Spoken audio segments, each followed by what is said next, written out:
இந்த மாதிரி கருத்து போயிருக்கிற சில்வர் ஜுவல்லரியை எப்படி க்ளீன் பண்றது அப்படின்னு சொல்லிட்டு பார்ப்போமா. இதுக்கு வந்துட்டு இந்த மாதிரி ஒரு கிளீனிங் லிக்விட் வந்து நான் ஆன்லைன்லேருந்து வாங்கியிருந்தேன். இது வந்து 95 ருபீஸ். பாருங்க எப்படி நல்லா கருத்து போயிருக்குன்னு சொல்லிட்டு. இது வந்து எப்படி இந்த மாதிரி ஆச்சுன்னு தெரியல. ஒரு தீபாவளி அப்போ வந்து பட்டாசு வெடிக்கும் போது அந்த டஸ்ட்லாம் வந்து இதுல ரொம்ப அதிகமா பட்டுச்சு. அதுல இருந்து தான் இப்படி இருக்கு. பட்டர் போ. இப்போ வந்துட்டு இந்த லிக்விட் வந்துட்டு இதுல ஆட் பண்ணிக்கலாம். பாத்தீங்கன்னா இப்போ நான் அப்ளை பண்ணும் போதே தெரியுது, நான் அந்த லிக்விட் பட்ட இடம் மட்டும் நல்லா ஒயிட் ஆகுது. இந்த பட்டர் வேற ஆர்வமா வந்து வந்து பாக்குது. அதை இக்னோர் பண்ணிடுங்க கைஸ், அது போக மாட்டேங்குது. இப்போ ஓரளவு ஃபுல்லாக படுற மாதிரி அந்த லிக்விட் போட்டாச்சு. ஸோ அதனால ஒரு ப்ரஷ் எடுத்து நான் வந்துட்டு க்ளீன் பண்ணிக்கிறேன். இதில் வந்து கை வைக்கலாமான்னு தெரியல, இது கெமிக்கலாக இருக்கு, அதனால கொஞ்சம் பயந்துட்டு நான் பண்ணுறேன்.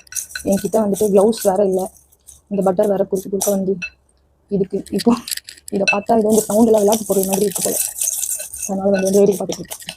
இப்போ நல்லா ஒயிட் ஆயிடுச்சு. இப்போ இதை வந்துட்டு நார்மல் வாட்டரில் வாஷ் பண்ணி எடுத்துக்கலாம். வாஷ் பண்ணி எடுத்தா இப்படி இருந்த கொலுசு இப்படி ஆயிடுச்சு.